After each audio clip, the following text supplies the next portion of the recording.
Hello everyone, welcome to the video. आज का हमारा क्या टॉपिक रहने वाला है? आज का हमारा टॉपिक रहने वाला है डी फार्म फार्मास्यूटिकल केमिस्ट्री का चैप्टर नंबर 6। उसके अंदर क्या? उसके अंदर हम आज पढ़ेंगे कोलिनर्जिक सिस्टम के बारे में। अब चलिए हम सबसे पहले जानते हैं हमारे नर्वस सिस्टम के बारे में कि भाई नर्वस सिस्टम क्या होता है। भाई देखिए, नर्वस सिस्टम वो है जो हमारी बॉडी को कंट्रोल कर रहा है। ठीक है, उस सिस्टम को बोलेंगे कि जो हमारी क्या करेगा, पूरी बॉडी को कंट्रोल करेगा। जैसे हम सब जानते हैं प्रोग्रामिंग लैंग्वेजेस हैं, ठीक है, हम उसमें क्या करते हैं, प्रोग्राम्स लिखते हैं, उस हिसाब से कंप्यूटर क्या करता है, रिजल्ट बना के हमको शो करता है। सिंपल सी बात है। वैसे नर्वस सिस्टम है। नर्वस सिस्टम क्या करता है भाई? नर्वस सिस्टम बॉडी को काम करवाता है, बॉडी से काम कराता है। जैसा नर्वस सिस्टम चाहेगा वैसा बॉडी काम करेगी।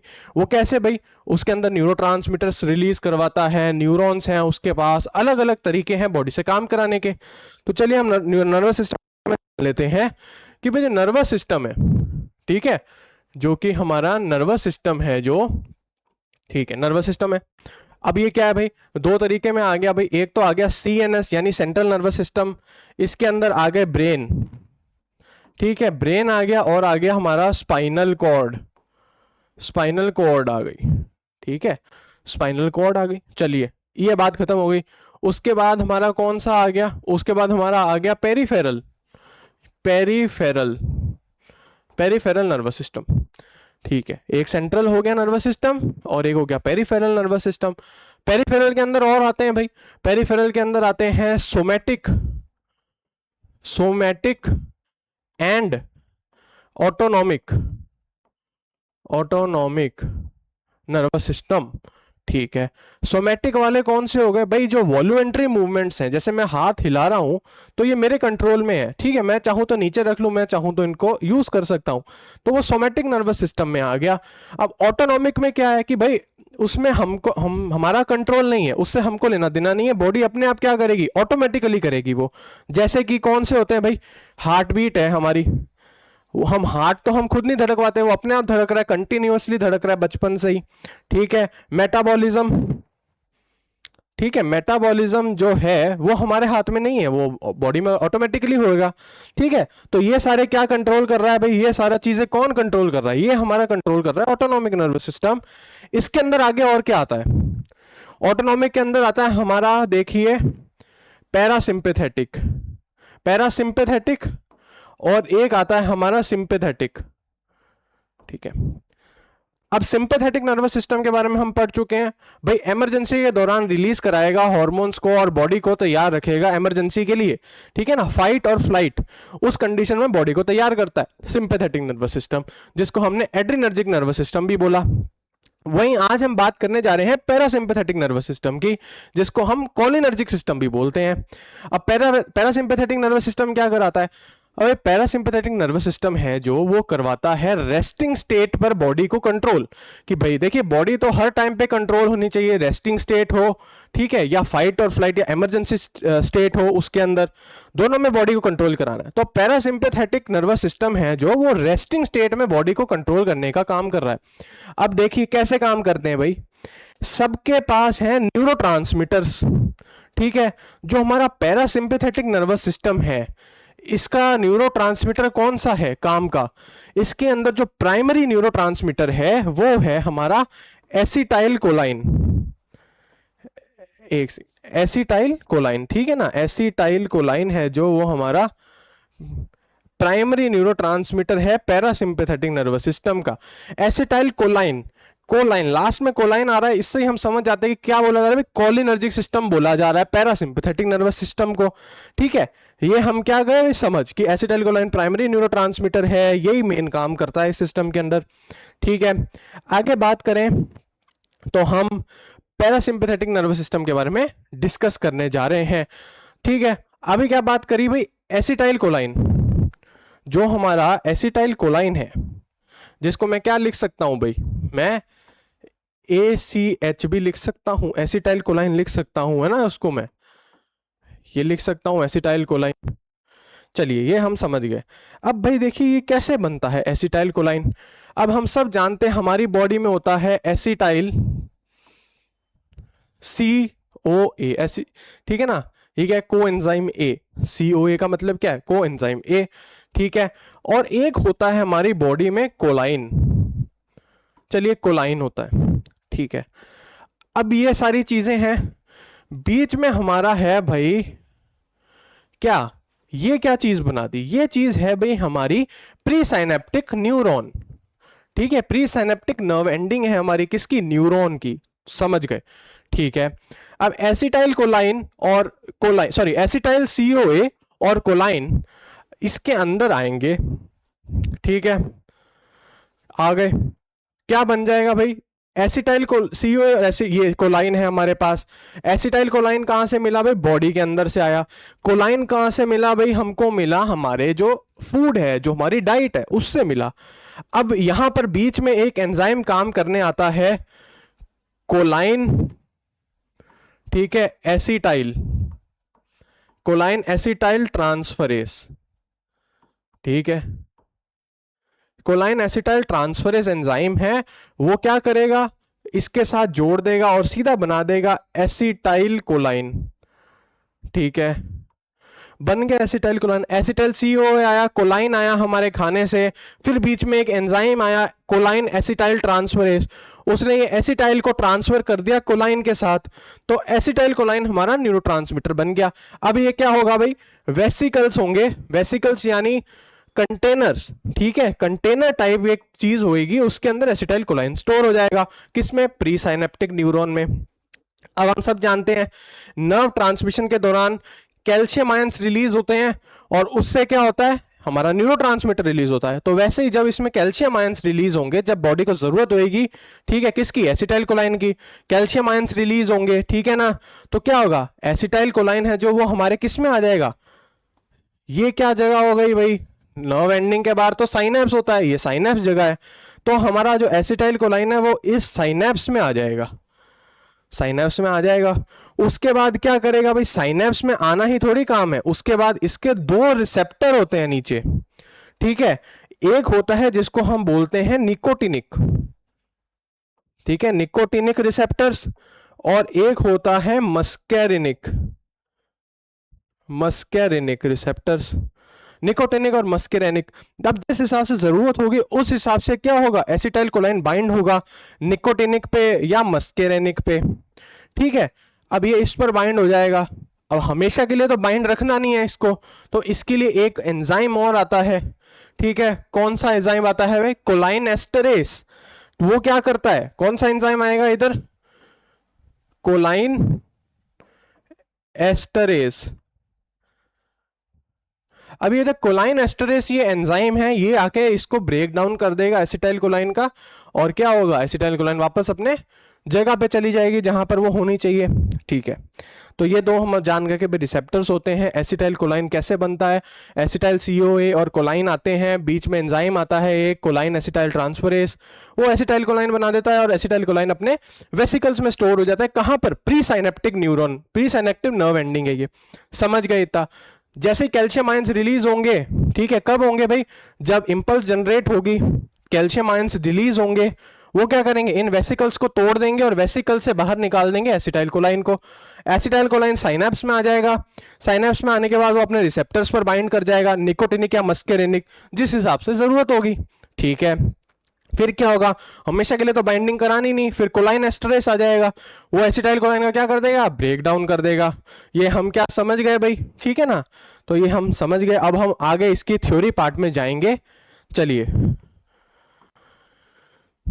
देखिए, अब अपन आ चुके हैं भाई कोलिनर्जिक सिस्टम के ऊपर, भाई डेफिनेशन पे चले जाते हैं। सबसे पहले भाई कोलिनर्जिक सिस्टम क्या है भाई, देखिए cholinergic system is a part of nervous system, हम सब जानते हैं भाई नर्वस सिस्टम का पार्ट है, that uses acetylcholine, acetylcholine as its primary neurotransmitter. अभी हम ऊपर जानकर आए हैं कि भाई एसिटाइल कोलाइन इसका प्राइमरी न्यूरोट्रांसमीटर है कोलिनर्जिक सिस्टम का, या पैरासिम्पैथेटिक नर्वस सिस्टम बोल लें, ठीक है।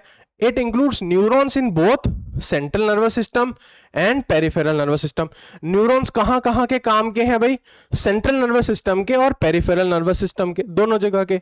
The cholinergic system regulates numerous physiological processes including muscle contraction, glandular secretion, learning, memory, heart rate and gastrointestinal motility. अब ये क्या चीज है, हमने बात करी भाई रेस्ट एंड डाइजेस्ट। क्या काम होता है पैरासिम्पैथेटिक का भाई, होता है इसका रेस्ट एंड डाइजेस्ट। ठीक है, रेस्ट एंड डाइजेस्ट का काम होता है पैरासिम्पैथेटिक नर्वस सिस्टम का। वही इसमें बोल रहा है, देखिए किसका पार्ट है पैरासिम्पैथेटिक, ऑटोनॉमिक नर्वस सिस्टम का पार्ट है, ठीक है ना। तो अब हम सब जानते हैं भाई, जो मसल कॉन्ट्रैक्शन है, हार्ट की मसल कॉन्ट्रैक्शन है, वो हम कंट्रोल नहीं कर सकते, वो अपने आप चलती है। ग्लैंडुलर सेक्रीशन, अब कोई भी हार्मोन जैसे एड्रिनलिन हमको रिलीज कराना है तो वो हमारे हाथ में नहीं है, टेस्टोस्टेरोन रिलीज कराना है वो हमारे हाथ में नहीं है, ठीक है। वो क्या होगा, ऑटोनॉमिक नर्वस सिस्टम का काम है, ऑटोमेटिकली जब चाहिए होगा तब रिलीज होगा। लर्निंग, मेमोरी, ठीक है, इन सबको कंट्रोल करना, ठीक है, हार्ट रेट कंट्रोल करना, और गैस्ट्रो इंटेस्टिनल मोटिलिटी, ठीक है, इंटेस्टाइन और स्टमक की मोटिलिटी है, वो हमारे हाथ में तो है नहीं कंट्रोल करना, ऑटोनॉमिक नर्वस सिस्टम करेगा, ठीक है। तो हम सब जान गए भाई कोलिनर्जिक नर्वस सिस्टम है जो, उसमें प्राइमरी न्यूरोट्रांसमीटर एसिटाइल कोलाइन है। न्यूरॉन्स कहां कहां के इन्वॉल्व होते हैं, सेंट्रल नर्वस सिस्टम के और पेरिफेरल नर्वस सिस्टम के।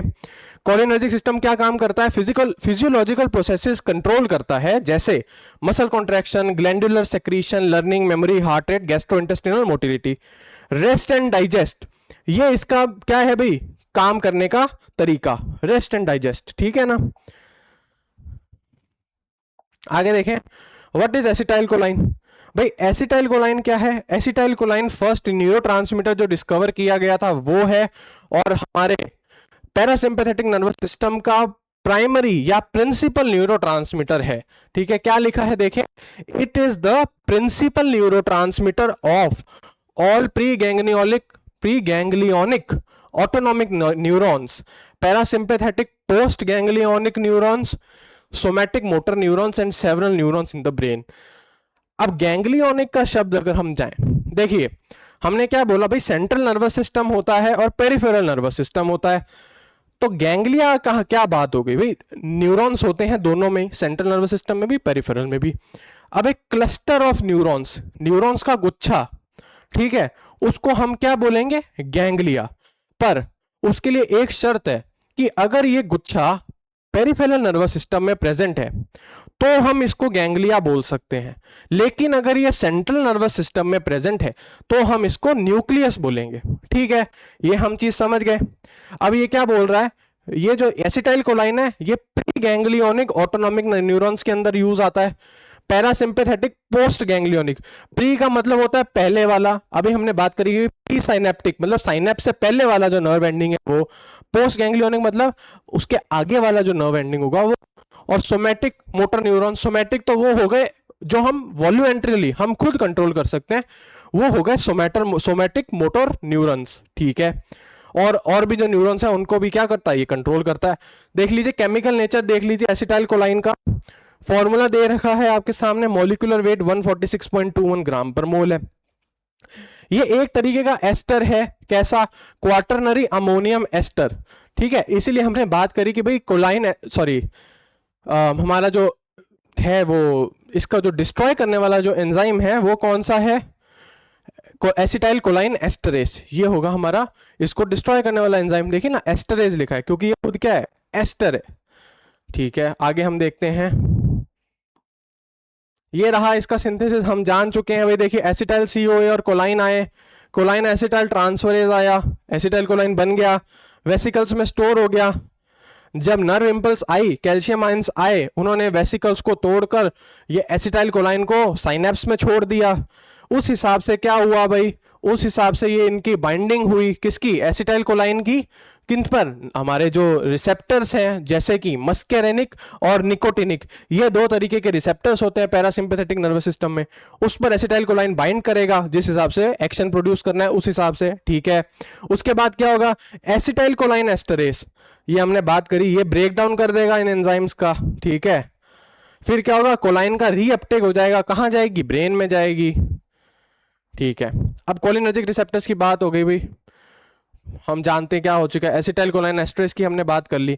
अब देखिए आ रहा है अगला, फंक्शंस ऑफ कोलिनर्जिक सिस्टम, ठीक है। फंक्शंस क्या है कोलिनर्जिक सिस्टम के, देखिए कौन से ऑर्गन पर क्या काम कर रहा है। आई पर क्या कर रहा है, प्यूपिल कंस्ट्रिक्शन, प्यूपिल को क्या करेगा, कंस्ट्रिक्ट करेगा मतलब छोटा करेगा, जिसको मायोसिस कहते हैं। अकोमोडेशन फॉर नियर विजन, मतलब अकोमोडेशन मतलब आंखों को तैयार करेगा पास का देखने के लिए, ठीक है। हार्ट क्या है भाई, डिक्रीजेस हार्ट रेट, मतलब हार्ट की जो रेट है उसको क्या करेगा, कम करेगा, ठीक है ना। नेगेटिव क्रोनोट्रोपिक इफेक्ट बोलेंगे इसको, क्योंकि हार्ट की रेट को कम कर रहा है। Blood vessels, endothelial NO release, NO क्या, नाइट्रस ऑक्साइड, ठीक है, कॉजिंग वासोडाइलेशन। एनओ से क्या होता है भाई, एनओ जो गैस होती है उससे वासोडाइलेशन होता है, मतलब हमारी ब्लड वेसल्स रिलैक्स करती हैं, ठीक है। लंग्स में क्या होगा, ब्रोंको कंस्ट्रिक्शन, मतलब ब्रोंक्यूल्स पतले हो जाएंगे, थिन हो जाएंगे। और क्या होगा, इंक्रीज्ड ब्रोंकियल सेक्रीशन, म्यूकस का सेक्रीशन होता है ब्रोंक्यूल्स में, ठीक है, वो हो जाएगा, बढ़ जाएगा। सलाइवरी ग्लैंड्स में क्या होगा, वाटरी सलाइवा बनेगा और सलाइवा ज्यादा निकलेगा, ठीक है। स्वेट ग्लैंड्स में क्या होगा, स्वेटिंग बढ़ जाएगी, ठीक है ना, स्वेटिंग क्या होगी, स्वेटिंग बढ़ जाएगी, ठीक है ना। स्टमक में क्या होगा, गैस्ट्रिक एसिड सेक्रीशन ज्यादा हो जाएगी। इंटेस्टिन में क्या होगा, पेरिस्टाल्सिस क्या होता है, इंक्रीज पेरिस्टाल्सिस। पेरिस्टाल्सिस मतलब होता है रिपीटेड कॉन्ट्रैक्शन और रिलैक्सेशन इंटेस्टाइन का। ये क्यों जरूरी है भाई, खाने को आगे पुश करने के लिए जरूरी है, खाने से न्यूट्रिएंट्स एब्जॉर्ब करने के लिए जरूरी है, ठीक है ना। इसको हम क्या बोलते हैं, peristalsis movement, repeated contraction and relaxation of intestinal muscle, ठीक है, उसको हम क्या बोलेंगे, पेरिस्टाल्सिस। तो क्या होगा, इसमें इंक्रीज हो जाएगा पेरिस्टाल्सिस और डाइजेस्टिव सेक्रीशन, मतलब वो रसायन निकलेंगे बॉडी में से जो क्या करते हैं, हमारे खाने को डाइजेस्ट करते हैं। ब्लैडर में क्या होगा, ब्लैडर में होगा contraction of डिट्रूसर muscle, relaxation of sphincter muscle, ठीक है, हम सब जानते हैं। स्केलेटल मसल क्या है भाई, स्केलेटल मसल के साथ क्या होगा, मसल कॉन्ट्रैक्शन होगा, कैसे, वाया न्यूरोमस्कुलर जंक्शन, ठीक है। Brain, learning, memory, attention, cognition मतलब हमारी सोचने की क्षमता। एंड स्लीप का क्या होगा, रेगुलेशन होगा, कंट्रोल होगा।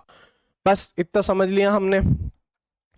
अब फिजियोलॉजिकल फंक्शन देखिए भाई, कार्डियोवास्कुलर सिस्टम पर क्या करेगा, हार्ट रेट कम हो गई। एवी कंडक्शन, क्या है एवी, एट्रियोवेंट्रिकुलर नोड, ठीक है, एवी नोड होता है। तो कार्डियोवास्कुलर सिस्टम में क्या करेगा, एवी से कंडक्शन क्या करेगा, जो इंपल्स जनरेट होती है हार्ट में ऐसे नोड से, वो एवी नोड से आगे बढ़ती है। तो एवी नोड क्या करेगा, वो कंडक्शन को स्लो कर देगा। स्लाइटली डिक्रीज एट्रियल कॉन्ट्रैक्टिलिटी, जो हार्ट के एट्रिया है मतलब ऊपर के दो चैम्बर है, उनकी कॉन्ट्रैक्टिलिटी कैसी करेगा, कम कर देगा। रेस्पिरेटरी सिस्टम क्या करेगा, ब्रोंकियल स्मूथ मसल कॉन्ट्रैक्ट कर देगा, इंक्रीज कर देगा म्यूकस सेक्रीशन को, समझ गए, ठीक है। गैस्ट्रोइंटेस्टिनल सिस्टम में डाइजेशन को क्या करेगा, स्टार्ट करवाएगा। इंक्रीज मोटिलिटी, मतलब हमारी बात करी ऊपर पेरिस्टाल्सिस की, वो करवाएगा। रिलैक्सेस जीआई स्फिंक्टर्स, ठीक है, मसल्स होते हैं, स्फिंक्टर्स क्या होते हैं, मसल्स होते हैं, ठीक है, गेट की तरह काम करते हैं। Promotes secretion of digestive enzymes, ठीक है। यूरिनरी ब्लैडर को कॉन्ट्रैक्ट करेगा, यूरिनेशन करवाएगा, ठीक है ना। आई कॉज मायोसिस, मतलब प्यूपिल का कंस्ट्रिक्शन होगा, पास के लिए, पास का दिखना अच्छे से दिखेगा पास का। Contract ciliary muscle, ciliary muscle क्या होता है भाई, वो होते हैं जो आंखों को, लेंस को क्या करते हैं, कंट्रोल करते हैं, आगे पीछे कर लेते हैं, ठीक है, वो सिलियरी मसल्स होते हैं। Improve near vision, increase aqueous humour drainage. Aqueous humour कहाँ होता है भाई, एक्वस ह्यूमर हमारे आंख के बाहर की तरफ होता है, ठीक है, उसको बोलते हैं एक्वस ह्यूमर, यानी लिक्विड तरीके का होता है ये, ठीक है। और आंखों की जो आई बॉल है उसके अंदर भी एक फ्लूइड होता है, उसको बोलते हैं विट्रस ह्यूमर, ठीक है। एक्सोकाइन ग्लैंड्स, लैक्रिमल सेक्रीशन बढ़ेगा, सलाइवेशन बढ़ेगा, gastric secretion, bronchial secretion, sweating, ये सब बढ़ेगा। देखिए memory formation, learning, attention, sleep wake cycle, cognitive function, ठीक है, ये सारी क्या होंगी, चीजें होंगी। कॉग्निटिव हम जानते हैं भाई क्या होता है, सोचने की क्षमता होती है हमारी। अब क्या लिखा आगे, loss of cholinergic neurons is associated with Alzheimer's disease. Alzheimer disease में क्या होता है भाई, एल्जाइमर डिसीज में जो व्यक्ति है वो पहचान नहीं पाता, लर्निंग, मेमोरी, अटेंशन सब क्या हो जाती है, खराब, डिस्टर्ब हो जाती है, ठीक है। आगे देखते हैं। अब देखिए मेन टॉपिक आ रहा है भाई कोलिनर्जिक रिसेप्टर्स का। क्या बोल रहा है भाई, दो तरीके के, मस्केरेनिक और निकोटिनिक, हम बात करके आए अभी। मस्केरेनिक करें, these are G protein coupled receptors, ठीक है, respond to acetylcholine and muscarine, ठीक है। ये दो न्यूरोट्रांसमीटर्स पे क्या करता है, ये रिस्पॉन्स प्रोड्यूस करता है, समझ गए, ठीक है। जी प्रोटीन कपल रिसेप्टर क्या है, ठीक है, एक तरीके के रिसेप्टर्स हैं, ठीक है, अभी उसमें इतना डीप नहीं जाएंगे, बाकी हमने यहाँ लिख के रखा है। जी protein couple receptor large family है सेल सरफेस, किसकी, सेल सरफेस रिसेप्टर्स की, ठीक है ना। ये क्या करते हैं, ये हमारा जो मस्केरेनिक रिसेप्टर है वो क्या है, जी प्रोटीन कपल्ड रिसेप्टर है, बस इतना ही जाने अभी। एग्जांपल देखिए, मस्केरेनिक कोलिनर्जिक रिसेप्टर्स M1 से लेके M5 तक होते हैं, M1 M2 M3 M4 M5, ठीक है। एड्रेनर्जिक अल्फा और बीटा और रिसेप्टर्स होते हैं, डोपामिन रिसेप्टर्स होते हैं और हिस्टामिन H1 और H2 रिसेप्टर्स होते हैं। ठीक है, ये एग्जाम्पल दे रखा है किनका, जीपीसीआरस का, यानी जो हमारे जी प्रोटीन कपल रिसेप्टर्स हैं उसका एग्जांपल दिया है। जो मस्केरेनिक हमारे कोलिनर्जिक रिसेप्टर्स हैं वो भी जी प्रोटीन कपल रिसेप्टर हैं, एड्रेनर्जिक अल्फा बीटा रिसेप्टर्स हैं वो भी क्या है, जी protein couple receptor, dopamine receptor भी क्या है, जी protein couple receptor, histamine receptors क्या है, H1 और H2 हिस्टामिन रिसेप्टर्स होते हैं। ठीक है, तो ये क्या है, ये भी जी प्रोटीन कपल रिसेप्टर्स हैं एक तरीके के। निकोटिनिक रिसेप्टर्स क्या है, लिगैंड गेटेड आयन चैनल्स होते हैं, समझ गए। जब एसिटाइल कोलाइन बाइंड होता है इनके ऊपर, उससे क्या होता है, सोडियम आयन क्या होता है, सोडियम एंटर होता है, पोटेशियम बाहर निकल जाता है, मेम्ब्रेन का डीपोलराइजेशन हो जाता है। डीपोलराइजेशन का क्या मतलब है भाई, मेम्ब्रेन जो होती है न्यूरॉन की, उसके अंदर एक नेगेटिव चार्ज होता है, उसके बाहर क्या होता है, पॉजिटिव चार्ज। तो डीपोलराइजेशन का क्या मतलब है, उल्टा हो जाए, कि अंदर पॉजिटिव हो जाए बाहर नेगेटिव हो जाए। ठीक है, उससे क्या होता है भाई, एक्साइटेशन हो जाती है, मतलब न्यूरॉन्स काम करने के लिए आतुर हो जाते हैं। ठीक है ना, लिगैंड गेटेड आयन चैनल्स के बारे में लिखा हुआ है, एग्जाम्पल देख लें लिगैंड गेटेड आयन चैनल्स के। निकोटिनिक वाले तो हैं ही, गाबा ए रिसेप्टर्स हो गया, ग्लाइसिन रिसेप्टर्स, एनएमडी यानी N methyl D aspartate receptors, AMPA, ठीक है, एडिनोसिन मोनोफॉस्फेट ए रिसेप्टर्स, ठीक है, वो भी इसमें आएंगे। अब मस्केरेनिक रिसेप्टर्स की लोकेशन और मेजर फंक्शन के बारे में हम थोड़ी जानकारी लेते हैं। देखिए, M1 रिसेप्टर कहाँ होता है भाई, CNS में होता है, गैस्ट्रिक ग्लैंड, ऑटोनोमिक गैंग्लिया में। ठीक है, M2 कहाँ होता है, हार्ट में होता है, M3 होता है स्मूथ मसल्स, आईज और ग्लैंड्स में, M4 सिंपल CNS में होता है, M5 होता है CNS और सेरिब्रल ब्लड वेसल्स। सेरिब्रल मतलब जो सेरिब्रम पार्ट है ब्रेन का, उसके अंदर जो ब्लड वेसल्स होंगी, ब्रेन को ब्लड चाहिए, ठीक है, सेरिब्रम पार्ट है जो ब्रेन का, उसके अंदर ब्लड वेसल जा रही है, वहां पर M5 प्रेजेंट होंगे। ठीक है, तो हम फंक्शन देख लेते हैं। M1 का फंक्शन है कॉग्निटिव का, सोचने की क्षमता, ठीक है, गैस्ट्रिक एसिड सेक्रीशन का काम है, और ठीक है। M2 क्या करता है, और एवी रिकंडक्शन को कम करने का। M3 मसल्स क्या है, मसल की कॉन्ट्रैक्शन करो, ग्लैंडुलर सेक्रीशन करो, मायोसिस करवाओ। ठीक है, M4 मॉड्यूलेट्स न्यूरोट्रांसमीटर रिलीज, ठीक है, CNS में है। M4 कहां पर है, CNS में है, और क्या मॉड्यूलेट करता है, न्यूरोट्रांसमीटर्स रिलीज को। M5 रिसेप्टर्स में देखिए लिखा है CNS और सेरिब्रल ब्लड वेसल्स में प्रेजेंट होता है। ठीक है, क्या करेगा, डोपामिन के रिलीज करवाएगा, सेरिब्रल वासोडाइलेशन कराएगा। ठीक है, आगे देखें, निकोटिनिक रिसेप्टर्स के बारे में बोला गया है NN यानी न्यूरोनल, ठीक है, न्यूरॉन्स पे होंगे जो, जहाँ पे ऑटोनॉमिक गैंग्लिया, एड्रिनल मेड्यूला और CNS। ऑटोनॉमिक गैंग्लिया लिखा है, देखिए गैंग्लिया हमने बात करी, जहाँ भी क्लस्टर ऑफ न्यूरॉन्स बोला जाएगा, लेकिन कहाँ होंगे वो, पेरिफेरल नर्वस सिस्टम में होंगे तो गैंग्लिया बोला जाएगा, और autonomic nervous system peripheral nervous systems का ही पार्ट है, तो इसीलिए गैंग्लिया लिखा है। फिर आगे लिखा है एड्रिनल मेड्यूला और CNS, यहाँ पर क्या है, इनकी लोकेशन है। ठीक है, फंक्शन क्या है भाई, गैंग्लियोनिक ट्रांसमिशन। इसका क्या मतलब बता रहा है भाई, न्यूरोनल, अगर NN वाला रिसेप्टर्स एक्टिवेट होगा तो ये फंक्शन होगा, यानी गैंग्लियोनिक ट्रांसमिशन होगा। फिर NM वाला है न्यूरोमस्कुलर जंक्शंस में प्रेजेंट है, स्केलेटल मसल कॉन्ट्रैक्शन करवाएगा। देखिए कंपैरिजन देख लीजिए दोनों के बीच में, मस्केरेनिक वाला GPCR है यानी जी प्रोटीन कपल रिसेप्टर है, निकोटिनिक वाला लिगैंड गेटेड आयन चैनल है। GPCR क्या है, स्लो है और फास्ट रहेगा, निकोटिनिक वाला। दोनों में एसिटाइल कोलाइन मेजर न्यूरोट्रांसमीटर है। मस्केरेनिक वाले में एगोनिस्ट है मस्केरिन, और निकोटिनिक वाले में है निकोटीन। ब्लॉक कौन कर सकता है मस्केरेनिक वाले को, एट्रोपिन, ठीक है, और निकोटिनिक को ट्यूबोक्यूरारिन, ठीक है, जो कि NM रिसेप्टर को ब्लॉक कर सकता है। और एक दूसरा है एग्जाम्पल, उसका नाम क्या है, हेक्सामिथोनियम।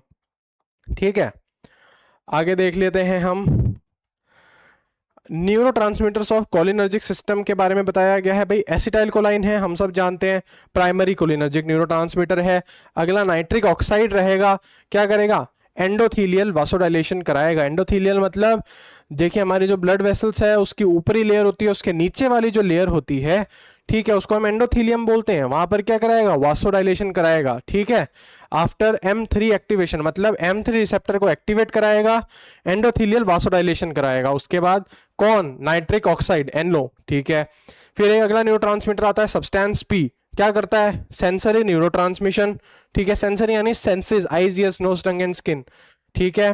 इंटरेक्ट करता है कोलिनर्जिक सिग्नलिंग, ठीक है, कहां पर, गट में यानी इंटेस्टाइन में। फिर है एक वासो एक्टिव इंटेस्टिनल पेप्टाइड, क्या करता है, को ट्रांसमीटर है किसमें, पैरासिम्पैथेटिक नर्व्स में, प्रमोट करता है स्मूथ मसल के रिलैक्सेशन को और सेक्रीशन को। ठीक है, अब हमारे मेन ड्रग्स यहां से चालू हो चुके हैं। देखिए एसिटाइल कोलाइन लिखा है डायरेक्ट एक्टिंग, एक होगा डायरेक्ट एक्टिंग, एक होगा इनडायरेक्ट एक्टिंग। अब डायरेक्ट एक्टिंग में क्या हो गया भाई, सीधा न्यूरोट्रांसमीटर की तरह काम करते हैं। क्या करते हैं, जैसे न्यूरोट्रांसमीटर अपने रिसेप्टर्स पर बाइंड होता है, वैसे ये एजेंट्स क्या करते हैं, रिसेप्टर पर जाकर बाइंड हो जाते हैं। ठीक है, उसको बोलेंगे डायरेक्ट एक्टिंग।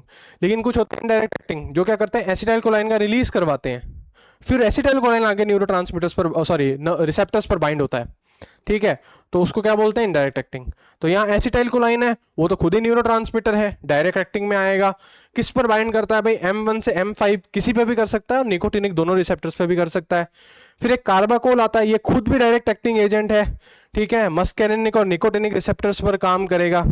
यहाँ पर लिखा है कैसे काम करेगा भाई, अब हम देख लेते हैं। एसिटाइल कोलाइन तो नेचुरल है, डायरेक्टली बाइंड कर जाएगा मस्कैरिनिक निकोटिनिक रिसेप्टर्स पर। ठीक है, और फिर जो इफेक्ट होते हैं हमने ऊपर देखे भाई, M1 M2 M3 M4 M5, इनका क्या इफेक्ट आता है एक्टिवेशन पर, वो हम ऊपर देख के आए। वो सारी चीजें क्या होंगी, एसिटाइल कोलाइन करवा देगा। सिंपल वही काम है। ठीक है, कार्बाकोल भी हमने देख लिया। कार्बाकोल क्या है, सिंथेटिक एजेंट है। ठीक है, जो क्या करता है, मस्कैरिनिक और निकोटिनिक दोनों रिसेप्टर्स को एक्टिवेट करता है।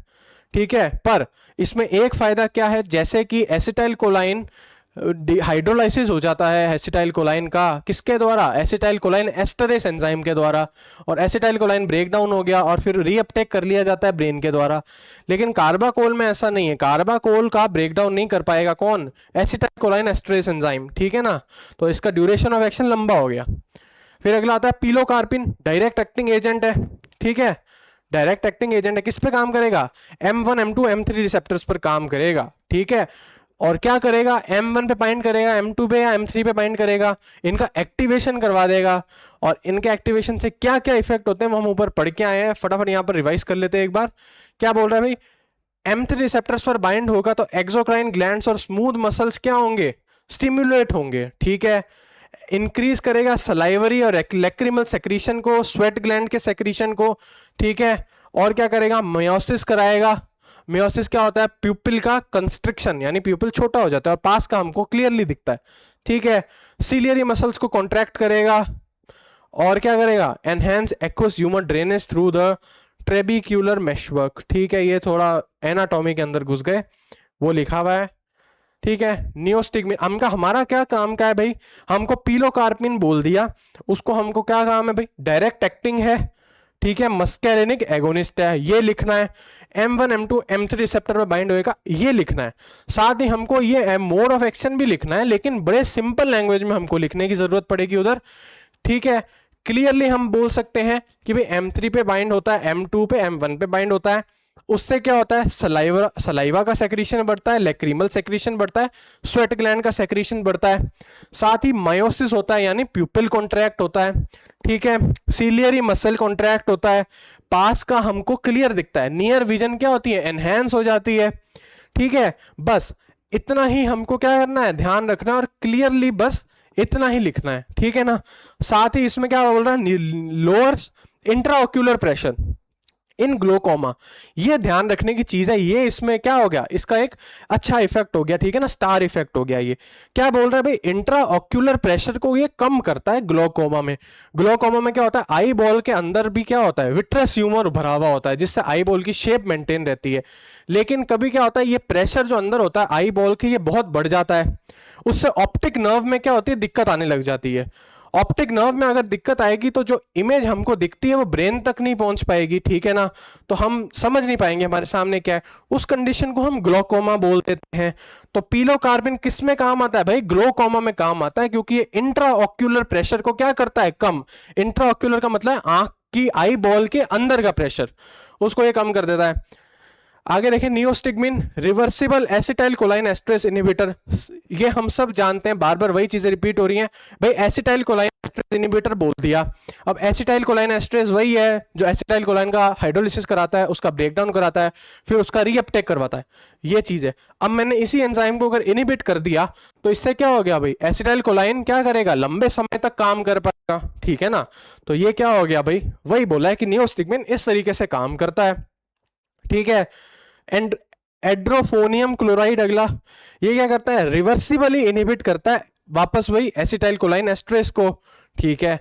आगे क्या लिखा है, edrophonium binds reversibly and non covalently to acetylcholine esterase, ठीक है। अब हम सब जानते हैं दो तरीके से बाइंड कर सकता है, कोवेलेंटली। कोवेलेंट क्या होता है भाई, इलेक्ट्रॉन शेयर करते हैं दो एटम आपस में, अगर कोवेलेंट बॉन्डिंग होती है, ठीक है, रिसेप्टर और हमारे ड्रग की, तो लंबे समय तक इफेक्ट आएगा। लेकिन अगर नॉन कोवेलेंट होती है तो इफेक्ट क्या आएगा, शॉर्ट टाइम के लिए, इसीलिए क्या लिखा है, एड्रोफोनियम क्लोराइड क्या है, शॉर्ट एक्टिंग है, ठीक है। अगला है टेक्रीन हाइड्रोक्लोराइड, क्या है भाई, centrally acting reversible acetylcholine esterase inhibitor, वही काम है, लेकिन सेंट्रली शब्द यहां बोला है, क्यों, क्योंकि यहां पर देखें लिखा है tacrine inhibits acetylcholine esterase in the brain. Brain कहां का पार्ट है, सेंट्रल नर्वस सिस्टम का पार्ट है, ठीक है। अब ब्रेन में तो ये एसिटाइल कोलाइन एस्ट्रेस को इनहिबिट कर देता है, उससे एसिटाइल कोलाइन लेवल बढ़ जाते हैं कोलिनर्जिक न्यूरॉन्स के अंदर, और कोलिनर्जिक न्यूरोट्रांसमिशन क्या होता है, इनहैंस हो जाता है। और इसी कारण इसको क्यों दिया जाता है, एल्जाइमर्स में दिया जाता है, क्योंकि एल्जाइमर्स में कोलिनर्जिक सिस्टम में डिस्टर्ब होता है और ये उसी को बढ़ावा दे रहा है, इसीलिए क्या किया जाता है, ये दिया जाता है। प्रालिडॉक्सिम क्लोराइड है, ठीक है, कोलाइन एस्ट्रेस रीएक्टिवेटर है। अब ये नई चीज आ गई, यहां पर देखें, प्रालिडॉक्सिम डज नॉट इनहिबिट, इनहिबिट नहीं कर रहा, ठीक है, क्या करता है, रीएक्टिवेट करता है एसिटाइल कोलाइन एस्ट्रेस को by cleaving the phosphate group attached to the enzyme. Acetylcholine esterase पर फॉस्फेट ग्रुप जो बाइंड किया हुआ होता है उसको क्या करता है, ये प्रालिडॉक्सिम तोड़ देता है, क्लीव कर देता है, ठीक है, यानी काट देता है, ठीक है। उसके बाद क्या करता है, रिस्टोरेशन ऑफ एंजाइम एक्टिविटी, फिर एंजाइम क्या होता है, रीस्टोर होता है, ठीक है, जिससे क्या होता है, एसिटाइल कोलाइन का हाइड्रोलिसिस होता है, एंड रिवर्स क्या होता है, निकोटिनिक मैनिफेस्टेशन, यानी निकोटिनिक रिसेप्टर्स का जो फंक्शन है वो क्या होता है, रिवर्स हो जाता है। बस इतना ही काम है अपन को। इकोथायोफेट आयोडाइड, इरिवर्सिबल एसिटाइल कोलाइन एस्ट्रेस, अभी जब पहले बात कर रहे थे तो क्या थे, सारे reversible acetylcholine esterase inhibitor थे, अब ये इरिवर्सिबल बोल रहा है, ठीक है। क्यों बोल रहा है भाई, क्या बोलता है, इकोथायोफेट इरिवर्सिबली फॉस्फोराइलेट्स एसिटाइल कोलाइन एस्ट्रेस, ठीक है, producing prolonged inhibition of the enzyme, ठीक है, फॉस्फोराइलेट कर देता मतलब उस पे फॉस्फेट ग्रुप जोड़ देता है, ठीक है, एसिटाइल कोलाइन एस्ट्रेस पर, जबकि प्रालिडॉक्सिम ये फॉस्फेट ग्रुप तोड़ रहा था और इकोथायोफेट क्या कर रहा है, जोड़ रहा है। इससे क्या होता है भाई, इससे क्या होता है, ज्यादा टाइम तक एसिटाइल कोलाइन एस्ट्रेस क्या रहता है, इनहिबिट रहता है, और एसिटाइल कोलाइन क्या करता है, लंबे समय तक काम कर पाता है। बस यही हमारे इधर काम की चीज है। ये आईयूपीएससी नेम्स दे रखे हैं इनके, ये आप पढ़ सकते हैं, ये साथ ही कॉमन मार्केट प्रिपरेशंस भी दे रखी हैं, ठीक है। आगे देखते हैं अब देखिए ACH का नॉर्मल हमको क्या दे रखा है, एसिटाइल कोलाइन, इसका हमको दे रखा है भाई नॉर्मल स्ट्रक्चर, ठीक है। अब हम देख लेते हैं सीधा कैसे बनाया जाएगा इसको भाई। देखिए सबसे पहले मैं ध्यान दूंगा तो इस बड़े से ग्रुप पर ध्यान दूंगा, ठीक है, मैंने N लिख लिया और उस पे प्लस का निशान बना दिया, बस। आगे क्या करा भाई, 3 CH3 इससे जुड़े हैं तो मैं ऐसे लिख दूंगा इनको CH3, ठीक है, और बाहर क्या 3 लिख दूंगा, सेम मतलब है उसका। मैंने क्या करा, मैंने जो हमारा ये N से जुड़े हुए थे ना, ये वाले, इनको मैंने निकाल दिया। अब आगे क्या बचा, ये 2 कार्बन बचे, ठीक है। अब क्योंकि नाम में एसिटाइल लिखा है, यानी एसिड का मतलब 2 होता है, कॉमन नेम में 2 होता है, ठीक है। तो क्या होगा भाई, इधर मैं क्या करूंगा, मैं इधर 2 ऐसे कार्बन अटैच कर दूंगा, ठीक है। कौन से आ गए, एक ये कार्बन आ गया, ये कार्बन एसिड, यानी 2 पूरा हो गया। अब मैंने एक ऑक्सीजन जोड़ दी इससे। अब मैं इस ग्रुप को देखूंगा, ठीक है, इसमें क्या है भाई, यहां पर एक कार्बन है उससे ऑक्सीजन जुड़ा है और CH3 जुड़ा है, सिंपल मैं लिख दूंगा COCH3, बस। ये हमारा एसिटाइल कोलाइन क्या हो गया, बन गया। इतना ही आपको ध्यान रखना है, अगर ये बना देंगे आप तो कोई नंबर नहीं कटेगा, सिंपल सीधा ये बात है। देखिए सबसे पहले सबसे पहले इस बड़े ग्रुप पर मैंने अटैक किया एन वाले पे, ठीक है, एन पे प्लस का निशान है, प्लस का निशान बना दिया। फिर 3 CH3 इससे जुड़े, CH3 लगा के बाहर 3 लिख दिया, सेम मतलब निकल गया। अब क्योंकि नाम एसिटाइल कोलाइन है, एसिट यानी 2, तो ये दोनों मैंने देख लिए, मैंने वहां पर रिंग बना दी, सॉरी चेन बना दी उधर, ठीक है ना। और आगे मैंने देखा एक ऑक्सीजन जुड़ा है, ओ लिख दिया। फिर ये देखा, मैंने कहा ये तो क्या है, जाना पहचाना अभी COCH3 ही है, मैंने वो भी आगे लिख दिया, बस हमारा स्ट्रक्चर बन के तैयार हो गया। अब नियोस्टिग्मिन आता है अगला। नियोस्टिग्मिन क्या बोल रहा है भाई, सबसे पहले बेंजीन पहचान लिए, पहचान गए भाई। उसके बाद हमने कहा अरे ये भी हम पहचानते हैं, ठीक है, सबसे पहले तो बना लेते हैं बेंजीन, ठीक है।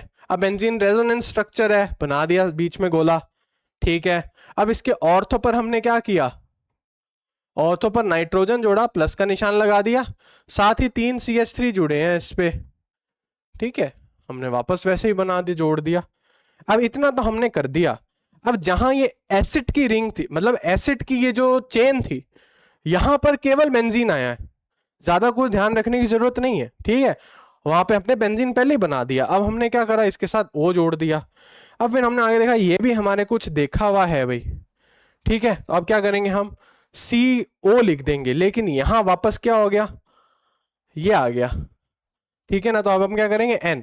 अब क्योंकि यहां पे हमने कैसे लिखा है, N बाहर लेकर ये 3 CH3 ऐसे लिख दिए, पर यहां पर CH3 दो ही है, तो हम क्या करेंगे, CH3 ब्रैकेट बनाकर 2 लिख देंगे। सिंपल ये स्ट्रक्चर है नियोस्टिग्मिन का, सेम मार्क्स आपको दिलाएगा, वैसा बनाए या ऐसा बनाए, ठीक है। तो ये हमारा क्या हो गया, नियोस्टिग्मिन का स्ट्रक्चर भी हमने देख लिया।